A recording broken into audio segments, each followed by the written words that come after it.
We're at Platinum Gym, Ilkeston. It's back and hamstrings today, so we're going to work the whole posterior chain from the top down to the bottom, both weak areas of mine. So I actually hit hamstrings 3 times a week, once with legs, and then I do sort of 2 top-up sessions with back. So this is one of those sessions.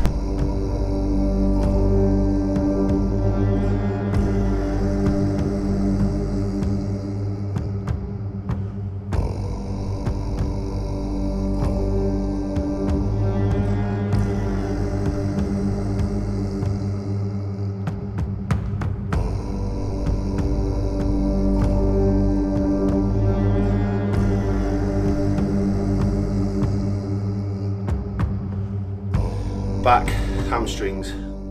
Normally start with a pullover type of movement, so either a machine or on the cable.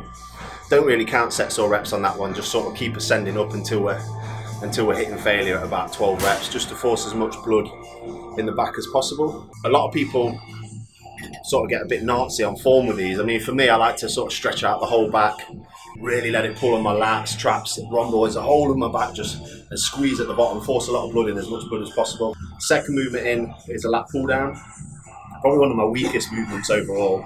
So I'm putting that at the beginning of the session to, not so much about the load, but more of mastering the connection with that movement. So again, I don't really count sets and reps on my back because it's a very weak point. It takes me quite a while to get it warmed up, get it connected, and then when I'm feeling like I'm hitting my stride with it, that's when I'll take 2 sets to failure. And with the Lat Pull-Downs, I've sort of learned now to keep myself more vertical, because if you lean back, you're hitting more of your traps, rhomboids, rear delts.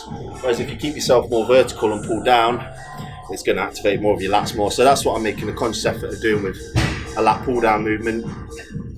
After the Lat Pull-Downs, I'll go into a one-armed row of some kind. So normally I use dumbbells, but I noticed this gym had a seated row. Actually felt like a really heavy seated row. I only worked at 2 plates and it felt like a lot. But what I like about those chest supported seated rows is when you're doing them, it forces your elbow down and back. So the function of the lat is basically to pull your elbow down and back. So when you're sitting on that row and it's coming down and back, you can't help but work the lat. And the cool thing about that movement was, even at the most stretched position, my lat was engaged, so it made it really hard all the way through. There was no resting point. Even when my shoulder was coming forward and backward, it was still really pumped from the previous work I'd done. This gym had a chest supported seated row on a cable. So again, not really worried about the load, just focusing on the squeeze, just using my back to pull the machine, trying to take my biceps out of it because my arms are very dominant in pulling movements.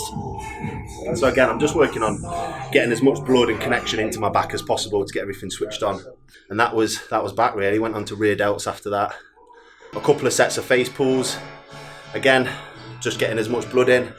I'm quite a high volume, fast paced trainer, so I do like with the rear delts, and I've always found has worked for me, is just to keep them a bit faster paced, force blood in, and that's always worked with a growth response. And after rear delts, we go on to hamstrings. Now, hamstrings have traditionally been a very weak point for me because I'm so quad dominant.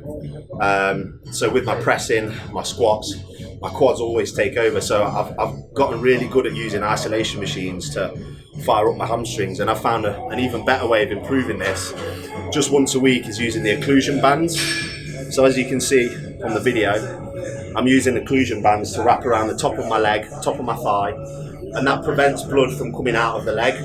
So the idea is, if you combine that with a very high rep, perhaps a rest pause set, something really intense, over an extended period of time, like an extended set, you're going to keep the blood in the muscle and it's going to do a lot of damage and promote even more recovery afterwards. It's good for people with injuries as well, because obviously you're not going to be able to load it as much because there isn't continual blood flow to the muscle. So if you've got an injury, using occlusion bands will allow you to train a little bit lighter but still get as much workload. And I've actually found, since using them with my hamstrings, they've really improved and it's brought them up quite a lot. So after pumping up the hamstrings, filling them with blood, with a curling movement, I normally go into a hip extension of some kind. So today I did stiff-legged deadlifts and I dead stopped them on the bottom rack. So again, I used to be a very good deadlifter. I mean, I could pull 5.5 plates off for working sets of 10 to 12. So for me, I've really got to focus on dropping the load using my hips, my glutes, my hamstrings to pull that bar. Because as soon as my back takes over, if I start ripping it, my back is just going to pull it up.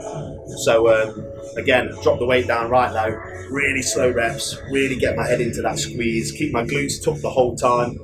I try and think about holding a pencil in between my arse cheeks, and that's how I keep my glutes engaged. And I'm just thinking while I'm doing the movement, keep your glutes tight, keep your glutes tight, and that allows me. I don't know so much about anyone watching, but it allows me to keep my glutes and hamstrings engaged. So it might be something you want to try. And yeah, that was the workout really. So I tried to keep it slightly lower volume, and I'll hit back and hamstrings twice a week because it needs a frequency. Whereas my quick responding muscles like my chest and my shoulders, I just hit them once a week because they grow really quick. So yeah, that was the session. Just going to get some food now. Post-workout, I'm looked after by Insight Supplements, so I'll be using all their stuff post-workout and intra-workout. Go and take a look at the range. But yeah, thanks for watching. Like, subscribe, do your thing.